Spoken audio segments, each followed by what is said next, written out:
Respect begins the moment you stop tolerating what drains, diminishes, or dismisses you.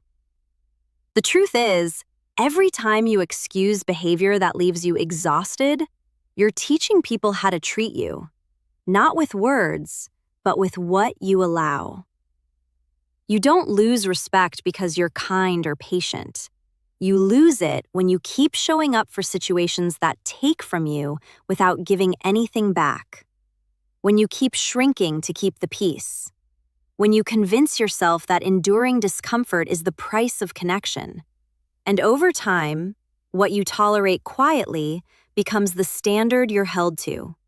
People begin to assume you'll always adjust, that you'll always understand, that you'll always stay, no matter how small you're made to feel. Not because they're cruel, but because you've shown them that access to you doesn't require respect. What drains you isn't always loud or obvious. Sometimes it's subtle, constant inconsistency, half-effort, emotional unavailability, or being valued only when you're useful. And the more you tolerate it, the more it erodes your self-worth without you even realizing it. Respect doesn't arrive when you finally explode or walk away angrily. It begins much earlier, in the quiet moments, when you choose not to explain yourself, not to overextend, not to accept less than what you know you deserve.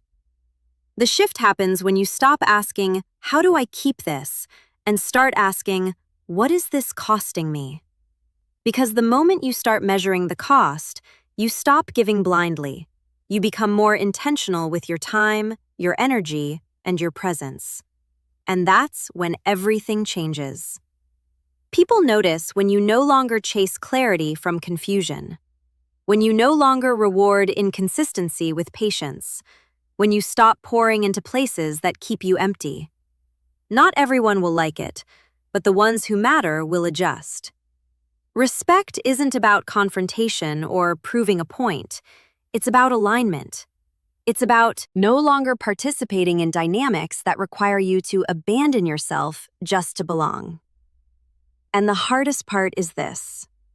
When you stop tolerating what drains you, some people will fall away. Not because you did something wrong, but because they were only comfortable with the version of you that accepted less. The version that stayed quiet. The version that made room for everyone else while disappearing in the process. This is where many people panic and try to fix things, explain themselves, or shrink again just to keep the connection. But respect isn't built by returning to what hurt you. It's built by standing firm in what protects you. You don't have to become cold or distant. You don't have to change who you are at your core. The shift is internal, choosing not to negotiate your worth even when it feels uncomfortable. And once you make that choice, something powerful begins to happen.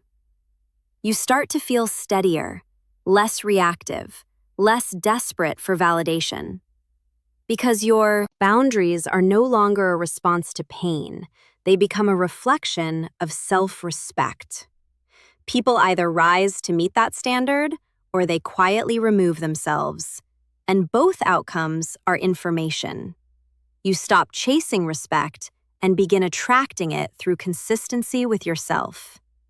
This is when generosity stops being self-sacrifice, when kindness is no longer confused with endurance, when your presence becomes intentional, not automatic.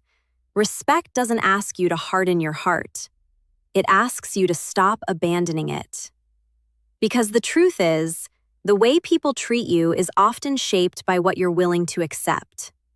When you stop tolerating what drains you, diminishes you, or dismisses you, you teach others how to meet you. Not through words, but through action. Through what you allow, through what you walk away from without drama. Respect begins the moment you choose yourself without guilt. Not loudly, not aggressively, but consistently. Thanks for watching.